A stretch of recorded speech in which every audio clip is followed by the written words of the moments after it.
بسم اللہ الرحمن الرحیم۔ یقیناً آج حاجی حنیف طیب صاحب سربراہ نظام مصطفیٰ پارٹی کے زیر اہتمام یا آل پارٹی کانفرنس ہوئی ہے، اور یقیناً اس کا مراسلہ بھی آپ کو مل گیا ہوگا، اور حاجی صاحب نے ڈیٹیل میں آپ سب کو اس چیزوں کے بارے میں بتا دیا ہوگا، اور ہم نے بھی اپنی تجاویز حاجی صاحب کو نوٹ کرائی ہیں، یقیناً اس کا اعلامیہ آپ کو پتہ چل گیا ہے۔ بس دو چار باتیں ایسی ہیں کہ جس پہ ہم سمجھتے ہیں کہ بہت لیٹ ہو گئے، اور یہ جب ایک وبا کی صورت اختیار کرتی ہے، جو ہم سے 200-250 ایڈوانس ملک ہیں، وہاں پر بھی اس چیز کو قابو کرنا ایک مشکل کام ہو گیا۔ تو ہمارے یہاں تو آپ کو پتہ ہے ہمیشہ یہ ملک بھی اور فائر بریگیڈ کی اپروچ پہ کام کر رہے ہوتے ہیں، اور جب کوئی ہو گیا تو بس شروع ہو گئے۔ تو لہٰذا ہم سمجھتے ہیں کہ ابھی وقت ایسا ہے کہ ہم اس کو قابو کر سکتے ہیں، کیونکہ جس تعداد میں ابھی یہاں پر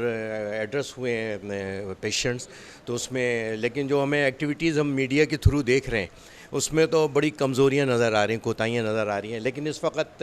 سندھ جو ہے وہ بڑا فرنٹ فٹ پہ ہے، اور اگر نمبرنگ کے حساب سے دیکھا جائے تو اس وقت لوگ اسے 10 میں سے 8 نمبر دیتے ہیں، ان کی صرف ایکٹیویٹیز ایکسرسائز کی وجہ سے۔ ہم سمجھتے ہیں کہ یہ اس طرح سب کو اقدامات کرنا چاہیے، اور یہ حکومت نے یقیناً اچھے کام کیے ہیں کوتاہیوں کے ساتھ ساتھ، تو اسی وجہ سے یہ آپ کے اتنے کنٹرول کے اندر یہ چیز ہے، ورنہ جو ایڈوانس ممالک ہیں وہاں پر کہاں ہے۔ اب تجاویز کے حوالے سے یہ ہے کہ فوری طور پر ایک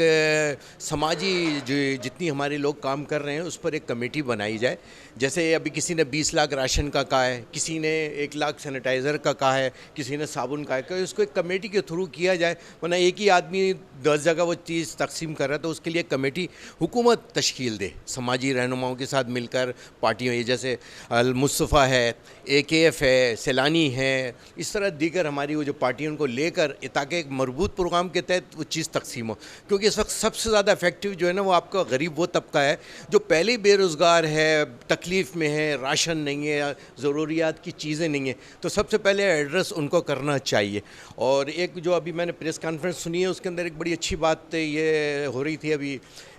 کہ بلال بھٹو صاحب نے کہا کہ تمام انڈسٹری کو انہوں نے انسٹرکشن جاری کی ہے کہ تمام جو ڈیلی ویجز پہ ہیں، کیونکہ ان کی جاب جب ہوتی ہے ڈسکنیکٹ ہو جاتی ہے، تو ان کو سیلری نہیں کٹے گی، سب کو سیلری دی جائے۔ خاص طور پہ آپ لوگوں کی ابھی ماشاءاللہ سے ٹھیک ٹھاک وہ آپریشن ہو رہا ہے، اور ابھی یہ بل بھی آیا ہے،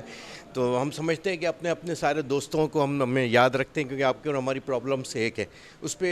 ایک یہ کام کی جائے، اور دوسرا ایک جو تیسرا جو بڑا اچھا کام ہو رہا ہے آپ کا ایکسپو سینٹر والا، اسی طرح پورے چاروں صوبوں میں یہ ایکسپو سینٹر جتنے بھی ہیں ان کو کنورٹ کیا جائے اس میں، کیونکہ آئسولیشن میں جب تک نہیں ہے اس کا کوئی فائدہ نہیں ہے، ایک کمرے میں 10 آدمی رکھنے کا تو کوئی فائدہ نہیں ہے، اس پہ یہ کام کرنا چاہیے۔ نہ یہ قوم گھبرانے والی ہے، بڑی سے بڑی آفتیں مشکلوں کا مقابلہ کیا ہے، اور انشاءاللہ تعالیٰ اس میں بھی مقابلہ کریں گے ایز اے قوم، اور لیڈرشپ کو اپنی کپتانی کو میں یقیناً اپنے اس کو ریکگنائز کرانا ہے، اور ہم سب کو ایک ساتھ لے کر چلنا ہے، انشاءاللہ ہم یہ جنگ جیتیں گے انشاءاللہ تعالیٰ۔ بہت شکریہ آپ سب کا۔